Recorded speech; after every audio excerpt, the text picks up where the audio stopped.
Rookie minicamp is in the books and it's on to OTAs. Before you know it, it'll be week 1 in September. Which 2025 draft picks or undrafted rookies from the Seahawks have the best chance to make an instant impact in 2025? We're going to be diving in here on our Monday edition of Locked On Seahawks.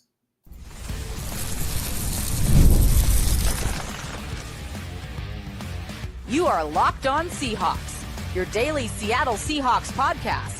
Part of the Locked On Podcast Network, your team every day. Greetings, 12. This is Corbin Smith, host of the Locked On Seahawks podcast, your daily Seahawks podcast, part of the Locked On Podcast Network, your team every day. Glad to be joined by my co-host, Rob Rang. Hopefully he will be back in a second. Just was on here and disappeared. But as always, a special thanks to each and every one of the 12s who are listening in. And thank you, as always, for making Locked On Seahawks your first listen 5 days a week. Whether you're tuning in from Canton, Michigan or Kennewick, Washington, we appreciate each and every one of you. We are now past rookie minicamp. OTA is set to kick off on the field in the near future. Veterans and rookies together for the first time. Which rookies have the best chance to make an impact for the Seahawks out of the gate? We'll be breaking that down on today's show. Plus, we've got a Monday mailbag, and we're going to start looking at some of Seattle's NFC West rivals and what they did in the 2025 NFL Draft, starting today with the Los Angeles Rams. Without further ado, let's get to it. Now for your lead story here on our Monday edition of Locked On Seahawks. We just watched rookie minicamp the last couple of days, or on Friday and Saturday, and the Seahawks had their first opportunity to see their 11-player draft class, at least most of those players being on the field and participating, including none other than Ricky White III, the 7th-round pick. We got Gray Zabel, their first selection, had a bunch of really interesting players that were on the field they got to look at. Of course, their undrafted rookie class as well. And so now we're going to take an opportunity here. And again, hopefully we'll have Rob Rang returning here in a moment. But we are going to take an opportunity to look at which players have a chance to have an immediate impact for the Seahawks this year as rookies. And I'm going to start with the low-hanging fruit here. And when you pick a guard at 18 overall, the expectation is that that player is going to play for you. But Gray Zabel, even though he's coming from an FCS school, you're talking about a player here who has started a lot of games at the college level. He's played guard, he's played tackle, he's even played a few snaps at center. So he's extremely experienced. He played really well at the Senior Bowl. And so this guy has proven he can handle top competition, even though he's coming from North Dakota State. And he just looked the part of the field the last couple of days of that rookie minicamp. And again, he hasn't been hitting anybody. He's only been hitting sleds, but you can see the athleticism, the movement skills, and just the way he carries himself. He's going to be coming into this season with that left guard job. They're not going to be giving it to him. He's going to have to earn it. There's going to be somebody competing against him, but it'd be an absolute stunner if he's not starting in week 1 for the Seahawks. Easily, that's the number 1 player on the list in terms of somebody that you're expecting to have an instant impact. And I think the 2nd-round selection, look, Nick Manwari is not going to be starting most likely to open the season because Julian Love and Kobe Bryant are both coming back.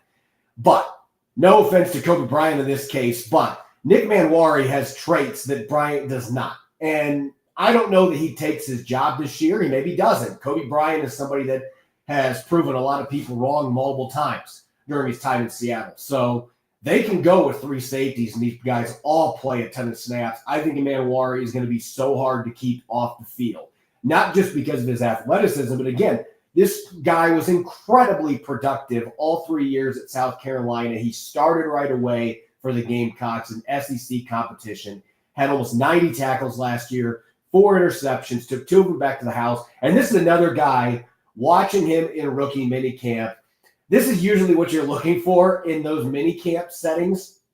You are looking for a player who is going to stand out like a needle in a haystack and look like he should have been an early draft pick. And in the case of Nick Manwari, that's exactly what you had. You had a player at 6'3", 220 that looked every bit that size on the field. Seattle had some other big defensive backs on the field on Friday and Saturday, and he still made them look like they dwarfed in comparison to him. And you want to see that when you're at a rookie minicamp. Those are the things you actually can evaluate, and you can legitimately see this guy's got size, he's got athleticism through the roof. His change of direction skills looked really fluid on the field. So he might have other safeties he's got to deal with, but Nick Manwari and Gray Zabel, both the top 2 picks, to me, Rob, welcome back. Those are the 2 players that absolutely, as low-hanging fruit, are the ones you would expect are going to have the best chance to make an immediate impact for the Seahawks. Yeah, and as you said, Corbin, low-hanging fruit, obviously, the first 2 selections, they should get onto the field. I think that you could also make an argument that Elijah Arroyo,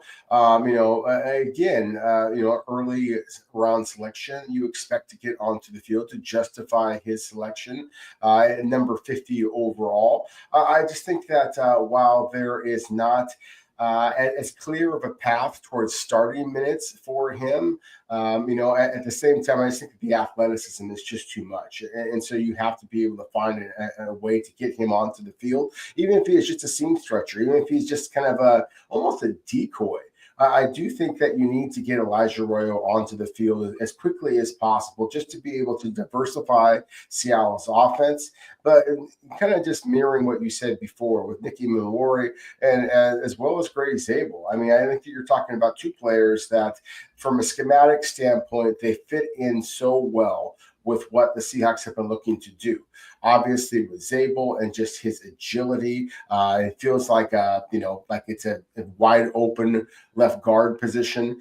And then with Manwari, just the flexibility that he provides the Seahawks, not only as a traditional deep safety, but also just his ability to drop down near the box or closer to the line of scrimmage in the box, as well as playing that big nickel cornerback spot. To me, I think that, again, the flexibility that all 3 of those players provide the Seahawks are why they're going to be on the field early and often for Seattle. Yeah, and I think if you look at day 3, an 11-player draft class, there's a lot of guys that are probably going to be role players at best this year. But I've got a couple names here that I've got bookmarked that absolutely could play more than people are anticipating this year. And I want to start with Torrey Horton at pick number 166. Seattle signed Marquez Valdez-Scantling in free agency, and he has the ability to take the top off a defense. But that's really all he has done in his NFL career. He's a feast or famine receiver. Torrey Horton has more speed, and he is a much more diversified receiver. He can create after the catch. You can do things with him in short to intermediate game. We only got to see him working on the jugs machine at the rookie minicamp, but he's going to be ready for the start of training camp at the very latest. I would expect he's going to do some stuff on the field during OTAs at some point. But I just think you're looking at a player there that has a different skill set than Jackson Smith and Jigba or Cooper Kupp, that can play that X receiver position, can create havoc downfield as a tall, athletic weapon with a big catch radius. And I just think he's going to be better than Marquez Valdez-Scantling out of the gate. And so maybe he's not a starter per se, but I think that Torrey Horton is going to be a guy that's going to get a lot of opportunities. And, oh, by the way, he's going to be their returning, their kick returner or punt returner, maybe both. And he has been dynamic in that capacity too. So we're talking about a guy that could make huge impact on special teams as well. Yeah, no question about it. I mean, that's one of the things that while I was basically kind of pounding the table for Torrey Horton going back to the 3rd round, is that 3 being the operative number here, not only because it's, of course, Nicky Manwari's New Jersey number, but again, staying specific to Torrey Horton, 3 punt return touchdowns over his college career in 3 consecutive seasons. I think that the Seahawks have been lacking that big play element in their return game. So I think that you are going to see Torrey Horton get himself onto the field a little bit more often than perhaps some Seahawks fans might be expecting. I think that Robbie Oots has a chance to play significant minutes, not only at the fullback position, but also on special teams. So again, if we're going to throw special teams into the equation, I know that there's a lot of Seahawks fans, and when special teams are on the field, that they're basically not tuning in quite as much. But that's, of course, if you're a day 3 draft pick, if you're a UDFA, then that's where you're going to make your mark. And so, again, I think the Robbie Oots, Torrey Horton, the quote-unquote other wide receiver, we say other, considering the fact that he had 4 blocked kicks, this past season for UNLV. I think he deserves a heck of a lot more attention than that. But at the same time, Ricky White III also is another wide receiver who I don't necessarily expect to get much playing time as a rookie on offense, but special teams, absolutely.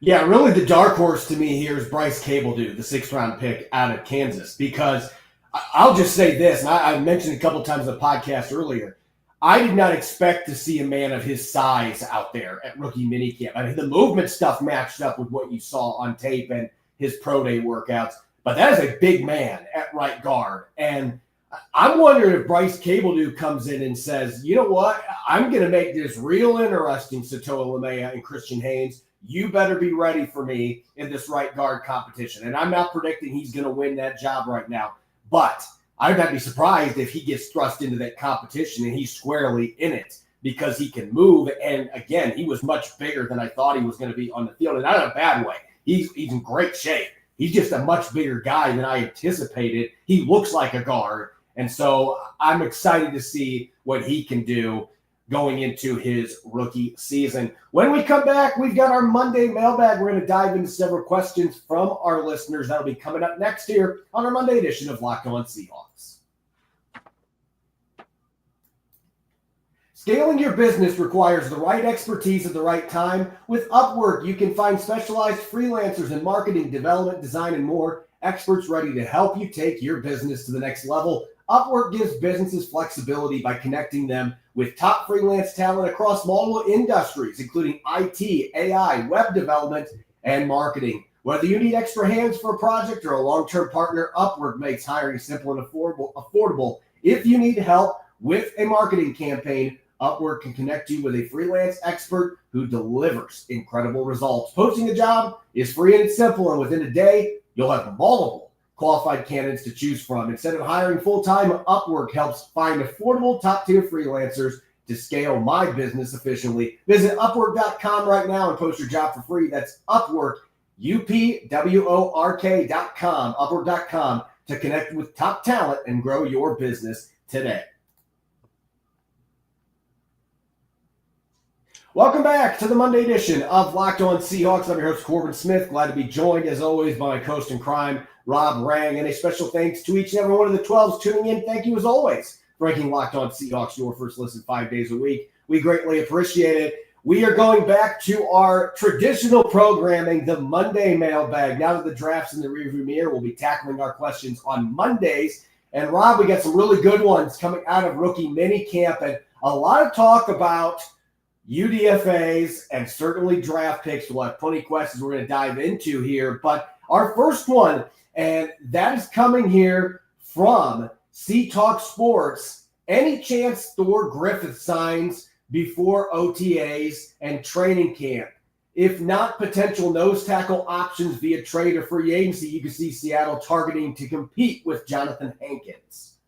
Well, and that to me is one of the big storylines that's been a little bit overlooked, is the fact that Seattle did re-sign Jonathan Hankins here. Look, Thor Griffith, to me, is an interesting name. At the same time, we just had a conversation here just a couple of moments ago about realistic expectations for this rookie class. Look, I love the rookie class. I gave it an A, the highest grade of any team that for all 32 of all the NFL for FoxSports.com. But at the same time, I also think that if you are expecting an undrafted free agent caliber player to be able to compete for legitimate, meaningful snaps as a nose guard, I just don't think that's realistic. So kudos to the Seahawks for bringing Big Jonathan Hankins back. I just think that is the more likely scenario.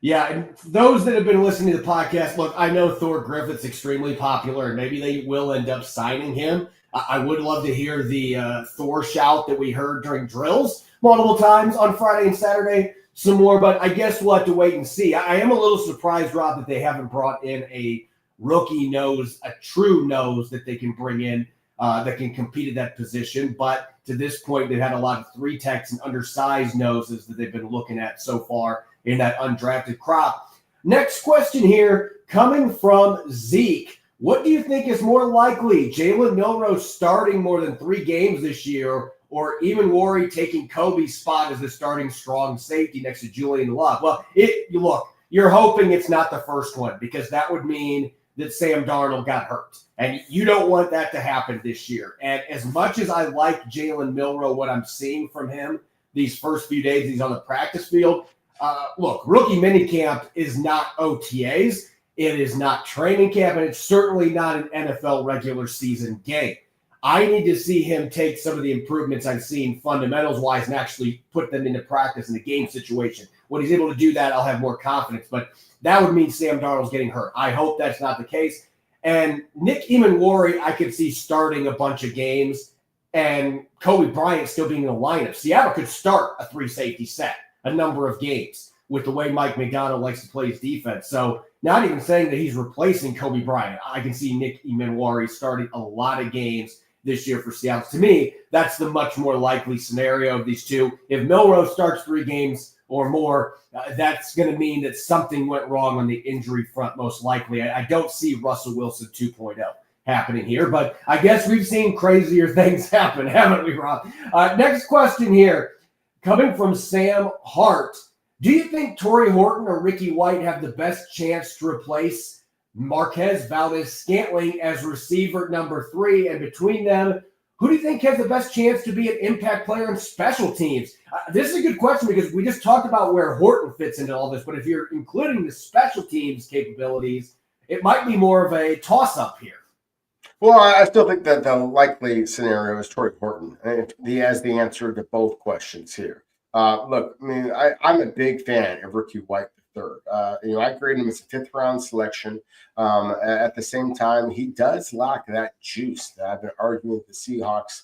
Have really, they just only have so many wide receivers on their squad that have any type of real speed. And so I just have a hard time believing that Ricky White III is going to be able to get himself onto the football field in terms of offense nearly as consistently as, say, Torrey Horton is. And then on special teams, for the reasons that you mentioned before, Corbin, just the return ability.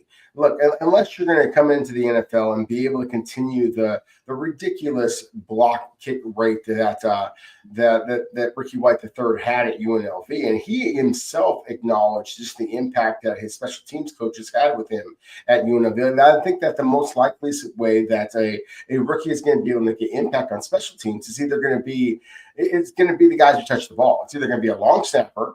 Obviously, that is not the situation in this case, or it's going to be somebody who's able to return some kicks or some punts back for possibly for big time production and possibly even scores. And that to me is Torrey Horton. So in terms of size, speed, to me, he is the X receiver that the Seahawks need, and easier avenue for him to get playing time on offense. And then same thing on special teams. I just think that he is the more dynamic athlete, has the potential to be a bigger big play ability on special teams as well. A special thank you to our listeners. Look, I had the right mic plugged in, but for whatever reason, it reverted back to the computer mic. So hopefully now it sounds good. My apologies. Technology is nice when it works. But anyway, getting to our next question here. What are your thoughts on Tyrone Broden? Do you see a world where he gets a spot on the 53-man roster? Well, to answer the second question, no. I don't see a path to him making the roster. Now, I was extremely intrigued to see a 6'7" receiver, but then the Seahawks changed his height to 6'5", and seeing him on the field, that's about where he looks to be. He is not 6'7". He looks like he's about 6'5". He's still a very tall receiver, but I did see good change of direction skills. You could see the 4.3 speed on the field. He was flying downfield in some of the passing drills that they were doing. But we're talking about a player, Rob, that last year had under a 40% catch rate. This isn't just feast or famine. It's been mostly famine. He has had the ability at Bowling Green and Arkansas, the 2 places he played in college, to take the top off defenses. The problem is the efficiency rate has just been extremely poor. And unless he is going to suddenly become a really valuable special teams player, which he wasn't at either one of his previous college stops, you already have Torrey Horton and Ricky White III. Jake Bobo's back. Derek Young has not done much offensively, but he's still a significantly more polished player than what Tyrone Broden is. I know that a lot of fans saw that 6'7", 4.37 speed stat and thought, well, that's intriguing. And I get it. But I don't see Broden being a guy that's going to be competing for a roster spot for this team. Maybe he does enough in the preseason. This could be one of those guys, Rob, that I could see getting like a 70-yard touchdown pass from Jalen Milroe in the preseason, because that's the kind of player that he is. And I can see Milroe chucking one downfield to him. But that would tell me more about Milroe than Broden. I just, unless there's a bunch of injuries, which you're hoping that's not the case, I think practice squad is the absolute best that he can hope for heading into this season for the Seahawks.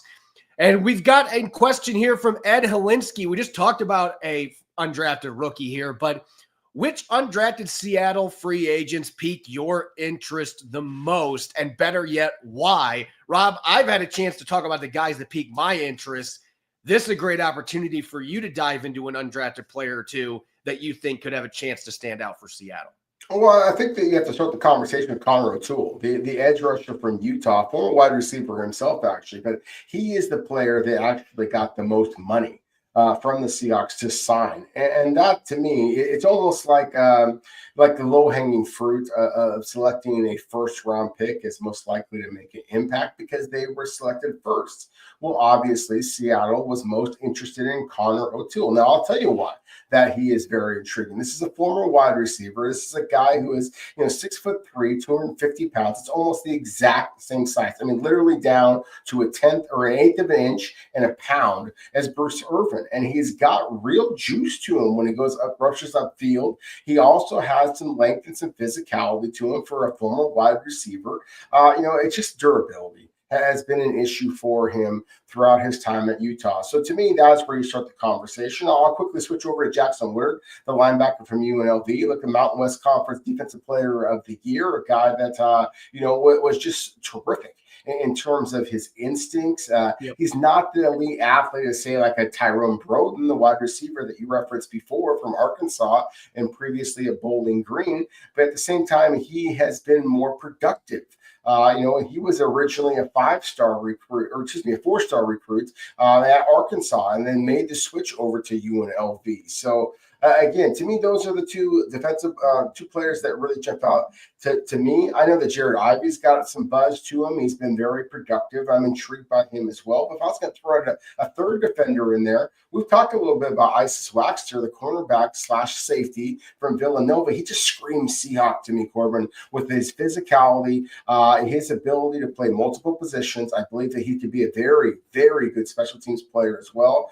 I know that I am just highlighting a bunch of defensive players here, but I like the rookie class that they got, an undrafted free agency on the defensive side of the ball, so much more than I do with what they got on offense. And that shouldn't come as a surprise since they had 9 of their 11 draft picks on the offensive side of the ball. Sure. It's not going to be near as enticing for undrafted players to come to Seattle on the offensive side of the ball as it's going to be on defense. And that made it a lot easier for them to get priority players on that side of the football to work with Mike McDonald and his staff. When we come back, we are going to take a look around the NFC West, or begin looking around the NFC West at what the rest of Seattle's rivals did during the draft process. And we're going to take a look at the Los Angeles Rams to kick things off, what Sean McVay brought in to bolster their roster during the draft a little over a week ago. We'll get to that up next here on our Monday edition of Locked On Seahawks.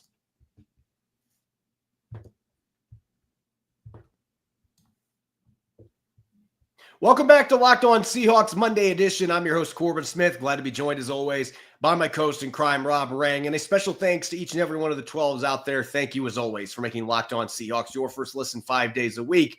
We greatly appreciate it.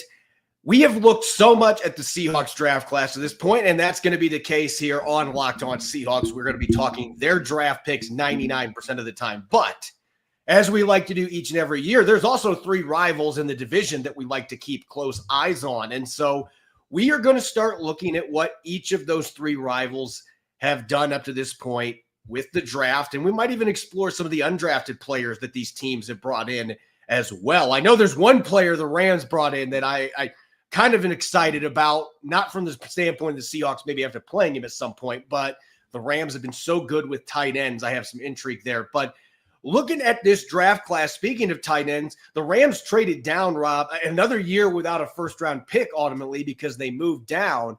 And with their second round selection, they were able to get another first for next year. So they have 2 for next season. That's maybe the biggest storyline coming out of this draft for the Rams is they've given themselves ammo to get Matt Stafford's successor potentially in 2026.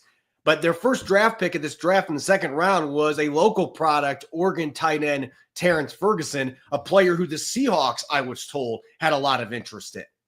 Well, it's easy to understand why. I mean, again, we saw the Seahawks take Elijah Arroyo just 4 selections later. I personally had a higher grade on Elijah Arroyo and was surprised to see Terrence Ferguson go as early as number 46 overall. This is a good football player. I mean, this is a guy that can get open and does have enough straight line speed to him. I was fortunate enough to go to the University of Oregon Pro Day, and while Terrence Ferguson was unable to participate on that day in terms of athletic testing, he was very much a vocal supporter of his teammates, and that is something that absolutely carries weight with NFL teams as well. Recognizing that this is not just about you, this is about the team.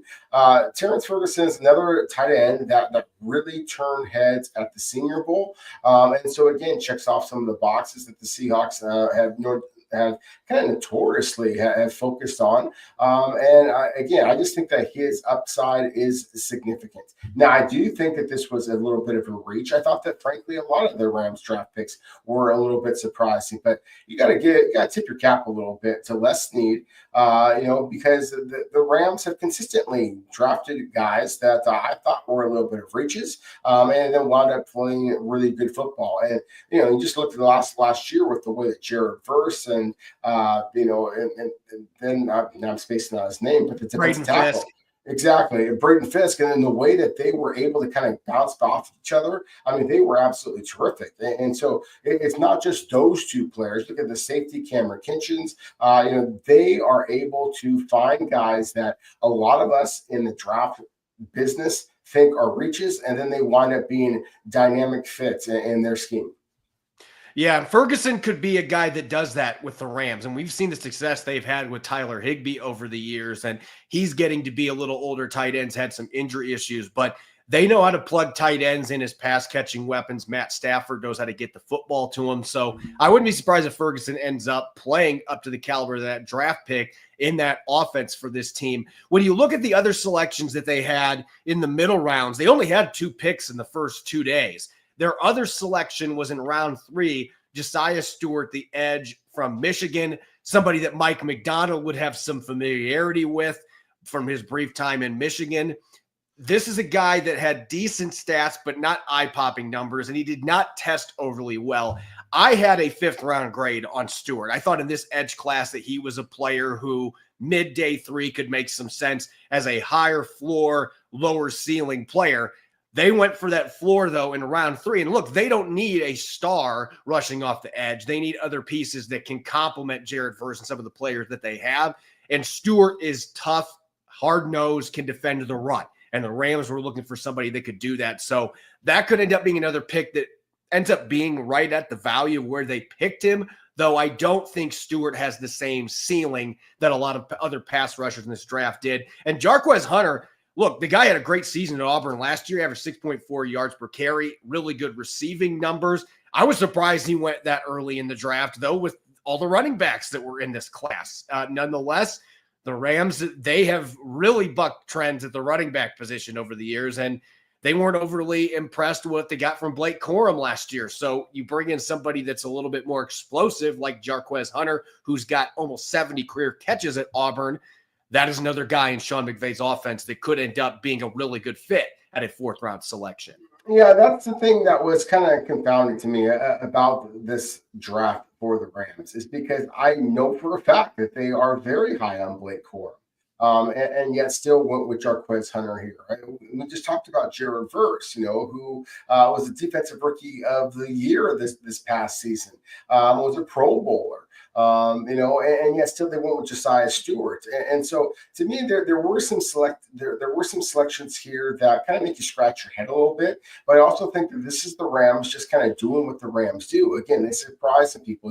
I thought that you articulated Josiah Stewart's strengths very well. For a stubby edge rusher, he doesn't have the elite speed, but he is very effective in terms of the run game because he is highly physical. Jarquez Hunter does provide some speed, some passing, skills in the passing game as both a blocker. He's a little bit raw, but he has a stout frame to be able to handle that. He's a bigger player than a Blake Corum. And again, his production speaks for itself. He ran for 1,200 yards for Auburn this past season.